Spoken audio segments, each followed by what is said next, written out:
My dad tells stories of a terrible war that happened across the sky. Heroes fought and died to give us a chance to start over. I am trying to figure out what the quote refers to. My first thought was that it was the Element War, but the description doesn't seem to match what happened during that. The Element War wasn't to give us a chance to start over, it was the reason why we needed a chance to start over in the first place. When I fixed this glitch, I got access to some historical data. Well, future historical from your perspective, I suppose. The times when they were building the arcs in the simulation before everything fell apart. It's about the last war before the collapse. A series of wars, apparently, between the United Republics of Earth and the Terran Federation. The two sides didn't have different structures or ideologies or goals. They were just two dingoes tugging at the same hunk of meat. Only they both wound up starving.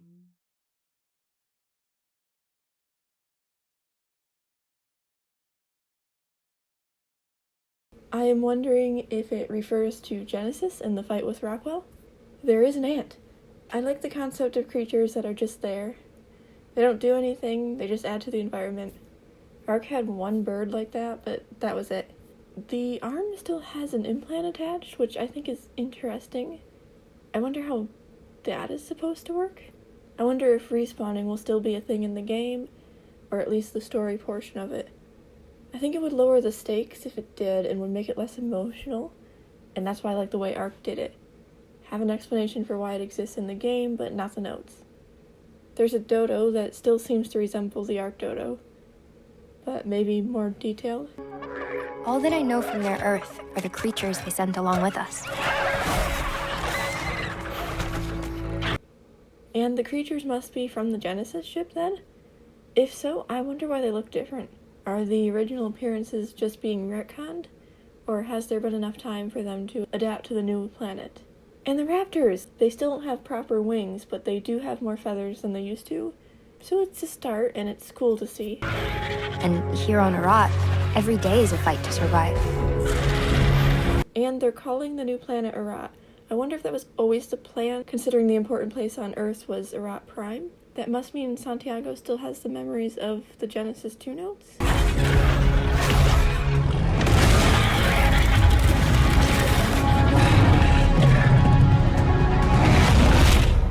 The Rex was already seen in the previous trailer, but this time Santiago has tamed it. If anyone can tame this new world, we can.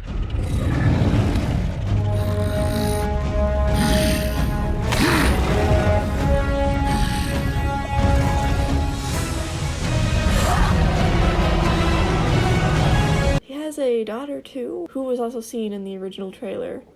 One of the questions I've seen a lot is how would a child have the implant, which she does. There were a couple children in Ark, but no mention of the implant. Santiago doesn't actually say anything. I still cannot get used to Vin Diesel as Santiago, or at least the way they seem to have written him in this game based on the two trailers. He never seemed like the type to have a family and lead a tribe. And yes, he was the leader in Extinction, but it was because to everybody else he seemed like the best choice. Before being on the Arks, he lived on a mountain in the middle of nowhere.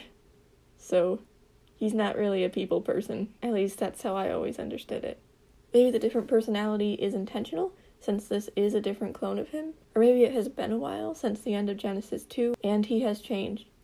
But if we don't actually get to see this development on screen, then what's the point? That is my fear, that he will just become a generic action hero. Looks like there are some sort of ruins in the background, probably from the spaceship. And the symbol on the flag, it seems to be the symbol that's on all the obelisks. There's an image that shows a clearer version of it. There's pterosaurs in the background, probably the same from the previous trailer, and I think the landscapes in particular look stunning.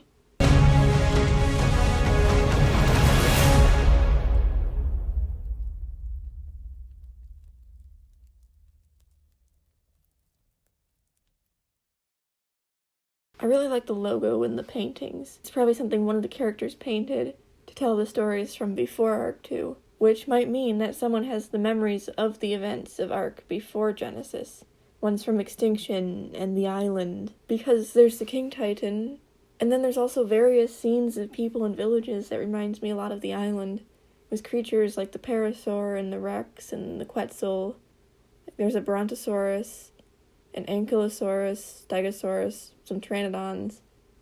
But then there's also the Genesis ship and planets, along with Arcturus, Rex, and also Helena, with possibly HLNA. There was a bunch of information released on their website, along with some images from the trailer. I'm not going to mention all of it, mainly just the stuff related to the story. It releases in 2023. Apparently it has been postponed, but I don't remember them ever giving a release date in the past. Team up with legendary heroes and confront powerful dark forces seeking to control the fate of all life. The legendary heroes probably include Santiago, so it seems like you won't be playing as Santiago. But what could these dark forces seeking to control the fate of all life be? Rockwell again? The Titans and Element again? If the Element is trying to destroy this planet, doesn't that defeat the purpose of going there in the first place? Unless it has something to do with the spaceship crashing on the planet, or the new aliens in the trailer. Santiago has to protect his daughter from ghosts of the ancient past. Ghostwell confirmed? I'd assume these are metaphorical ghosts. It's interesting how this is worded in a way that makes it seem like he has to protect her from visions of a new future as well. Maybe others want to start using Element again? Which would also defeat the purpose of going to a new planet to escape the element on Earth. And they weren't just going to a new planet. They were just going into space hoping they could find a new planet they could live on. I was wondering how the dinosaurs would fit into the environment. Not too well, I guess, considering it says that they are invasive. I love the concept of customizable tools and that there are now reasons to use random resources you can only find in certain places, and to give some variety to all the resources you can find. I hope that this time there are different types of berries and trees that can be found only in certain areas. It does make sense to have the same berries on every bush for the artificial arcs, but since this is an alien planet, there is room for more variety. The aliens have their own tame creatures, and they are seeking to drive human interlopers from their world. This sounds very interesting. These must be what are shown in the initial trailer. I'm not sure if I like the concept of this. They seem to be attacking just because they don't like humans here, which is fair. I guess the humans are technically the aliens. And then the dinosaurs too, which are probably ruining the environment a lot. We just showed up on their planet one day and said, hey, we're living here now. So it would make sense that they're mad, especially considering, they're intelligent enough to tame creatures. The building templates might be my favorite part. So the animals might actually act like animals this time. And dynamic pathfinding enables creatures to intelligently maneuver around obstacles and player-built structures. That means there will be less of this. It's about time.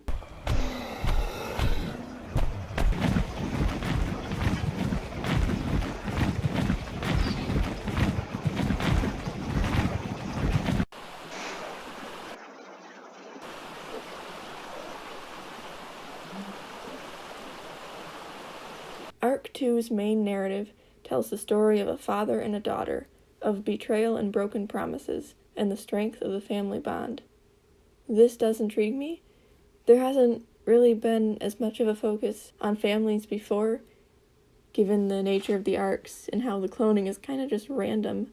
With a focus on primitive era combat, Santiago and Tech have a complicated relationship. True. And it does make a lot of sense why there is no Tech in the story. Finally, there's a post on Instagram by Vin Diesel, who mentioned TV and film. This is probably referring to both the show and also the movies that were mentioned a while ago. There's very little information about them, other than that there are supposedly going to be 3 live-action movies.